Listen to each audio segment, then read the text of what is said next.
আপনার তো এখানে কোনো কাগজ নাই, তো কোথায় কাগজটা? কোম্পানিটা কে? কত টাকা করে? 5 টাকা করে। কয়টা ছবি নেওয়ার কথা? আমি বলেছি যে যেগুলো ভালো হয়। আচ্ছা, এই সপ্তাহে কয়টা তুলেছেন?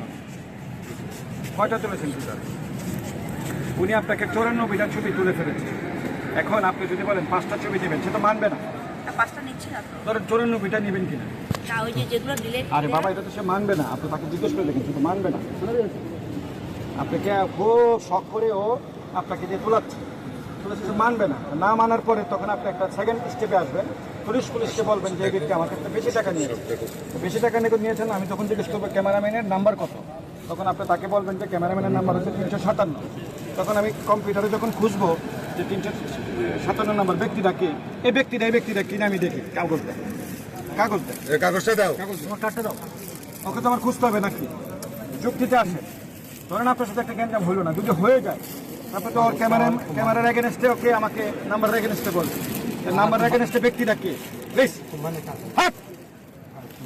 এর মানে কোনো কাগজ না, উনি তো আমার লোক।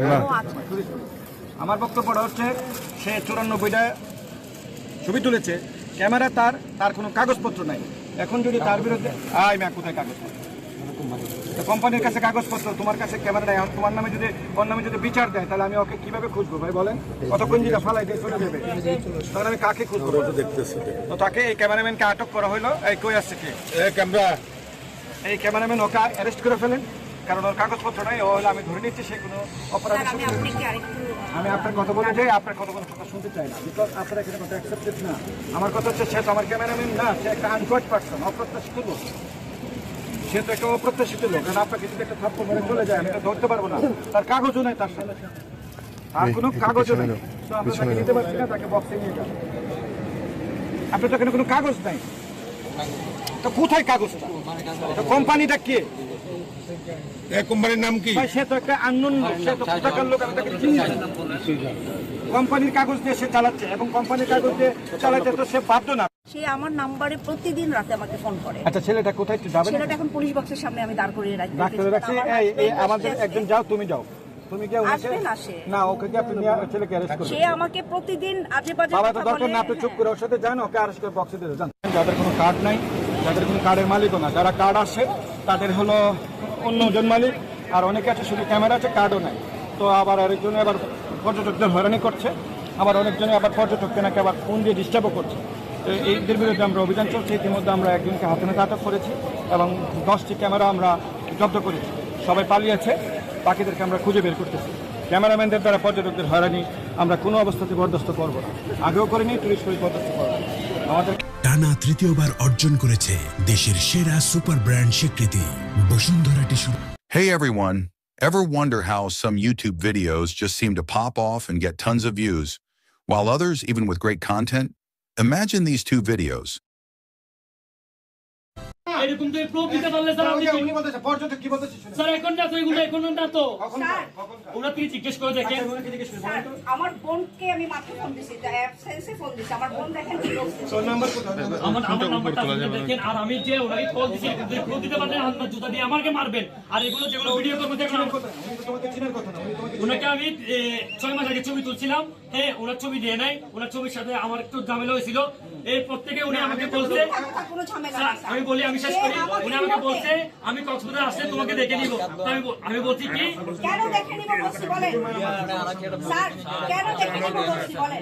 সে আমাকে মারটা কোনো কিছু স্যার বলেছেন যে স্যার এগুলো ভাইরাল হয়ে যাবে স্যার। আমারও বউ বাচ্চা আছে স্যার। স্যার আপনি আমার বোনের কথা একটু শুনুন। আপনি স্যার অ্যাপসে আমি কি করব? কথা বলতে দেয় না, কথা বলতে না। আমি যে স্যারের সাথে কথা বলবো। হ্যালো, বলুন তো একটু, আমি এডিশনাল ডিআইজি বলছি, বলুন তো। জি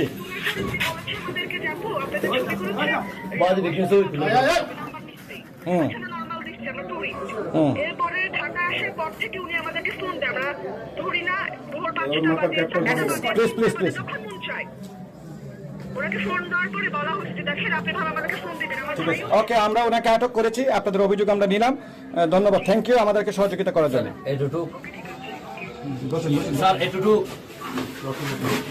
আমি না হয় মিথ্যা বলতেছি, আমার বন্ধু মিথ্যা ধ্বংস করে ফেলছেন আপনারা। তাইলে একটা অভিযুক্তরা কোথায় যাবে? তার কত বড় গলা? ভিডিও করে আমি বললে হবে? আমি যদি কাউকে যদি বলি আমি মধ্যে কল দিয়ে ডিস্টার্ব করি তাহলে এটা কি সম্ভব? আপনি ওকে আমার ছবি দিয়ে আমাকে নোংরা মেসেজ করছে। যদি প্রুফ দেখেন আমি তো আপনাকে মেসেজ দিলে প্রুফ থাকার কথা না। বাঁশখালী চট্টগ্রাম, এটা হলো বাঁশখালী চট্টগ্রামের মালিক, অথচ ক্যামেরা হচ্ছে আপনার বাড়ি কই? তোমার ড্রেস কই? এই তোমার ড্রেস কই? এই ড্রেস কলম।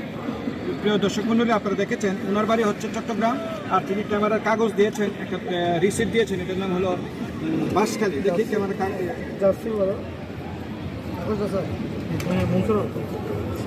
না, এটা না, কার্ডটা দেন। এটা কোনো কার্ড নহে, এটা কোনো কার্ড না, এটা একটা নাম, এটা কম্পিউটারটা বানিয়েছে। এটা একটা ভুয়া ক্যামেরাম্যান, আমরা ভুয়া ক্যামেরাম্যানদেরকে আটক করছি, অর্থাৎ ক্যামেরা তার আছে কিন্তু কোনো কাগজপত্র নেই। আমরা এই সুবাদে তাকে আমরা অ্যারেস্ট করতে পারি। আই এম সরি, কোথায় কাগজ? যেটা আপনি মালিক না, তো মালিক তো আপনি না, এটার মালিক আপনার না, বাসায় কাগজ দিয়ে আসছেন, সো আপনাকে অ্যারেস্ট করতে বাধ্য হলাম। অ্যারেস্ট ঠিক খেয়াল করেছেন, আমরা দীর্ঘদিন ধরে এই অভিযোগগুলো পেয়ে থাকি। ক্যামেরাম্যানরা প্রচন্ড ডিস্টার্ব করতেছে, পর্যটকদের হয়রানি করতেছে। তাদের বিরুদ্ধে অভিযোগ হলো 3টা। প্রথম কথা হচ্ছে যে তাদের কোনো ক্যামেরা আছে কিন্তু কাগজপত্র নাই। তাহলে যে ক্যামেরাম্যান তার কোনো কাগজপত্র নাই, তাহলে তো সে হলো অপ্রত্যাশিত ব্যক্তি। এই ব্যক্তিগুলোকে আমরা খুঁজেছিলাম, এই প্রেক্ষাপটে আমরা এখন 10 জনকে খুঁজে পেয়েছি, 11 জন। এই 11টা ক্যামেরাকে আটক করা হয়েছে এবং তারা পালিয়েছে ক্যামেরা রেখে। এবং তারা যে কাগজ দেখেছে, কাগজ কার নাম এটা আমরা কিছুই জানি না, সো তারা অপরাধী। এক্ষেত্রে ওনার তো কাগজও নাই, কিছুই নাই, তো সেক্ষেত্রে ওনাকেও গ্রেপ্তার করা হয়েছে। ওনারও কোনো কাগজ নাই এবং উনি কোন কোম্পানির, ওনাকেও গ্রেপ্তার করা হয়েছে, অর্থাৎ ক্যামেরা নিয়ে অপ্রত্যাশিতভাবে ঢুকে ফেলেছিল। আর ওনার বিরুদ্ধে যে অভিযোগ এসেছে, উনি হচ্ছে একজন পর্যটককে প্রতিনিয়ত ফোন দিয়ে ডিস্টার্ব করেন এবং হচ্ছে পর্যটকদেরকে হয়রানি করেন এবং ঢাকায় হয়রানি করেন। তাই পর্যটক কতটা অতিষ্ঠ হলে সম্ভব দেখেন যে ঢাকা থেকে এসে ওনাকে খুঁজে বের করে আমাদেরকে মাধ্যমে আমরা ওনাকে খুঁজে বের করেছি। আর উনি হচ্ছেন বিচের মাঝখানে একটা বাঁশ ঘেরে একটা বীজ বন্ধ করে, রাস্তার আসা বন্ধ করে ওনার ইয়া বসিয়েছেন, ওনার কি জানি ব্যবসা, আপনার বক্সিং বসিয়েছেন, অথচ উনি নিজেই জানেন এটার মালিককে, কে এটা ওনাকে পারমিশন দিয়েছে। এরকম অনিয়ম অব্যবস্থাপনার বিরুদ্ধে টুরিস্ট পুলিশের শক্ত অবস্থান। আমাদের বক্তব্য হলো পর্যটককে কোনো অবস্থাতে কোনো পরিস্থিতিতে হয়রানি করা যাবে না, সে ক্যামেরা হোক আর যে মেইন হোক। এইভাবে আবার মাঝখানে আবার অপ্রত্যাশিতভাবে আবার পিলার গেড়েছে, বিচের ভারসাম্য নষ্ট করেছে, এগুলোকে আমরা অ্যালাউ করবো না। তো আমাদের একদম কথা, যার ক্যামেরা তার কাগজ থাকতে হবে, যার কাগজ সে আসতে হবে ক্যামেরা চালাতে গেলে, কারণ স্পষ্ট ক্যামেরার পিছনে লেখা আছে যে এটা নবায়ন করতে হবে। কারো ক্যামেরা এখানে নবায়ন নাই, নাম্বার 1। নাম্বার 2 হচ্ছে যে ক্যামেরা হস্তান্তরযোগ্য নহে, ক্যামেরার কাগজ কোনো অবস্থাতে হস্তান্তরযোগ্য নহে। সো হস্তান্তরযোগ্য ক্যামেরা যদি পাওয়া যায়, টুরিস্ট পুলিশ সেটার বিরুদ্ধে কড়া ব্যবস্থা নেবে।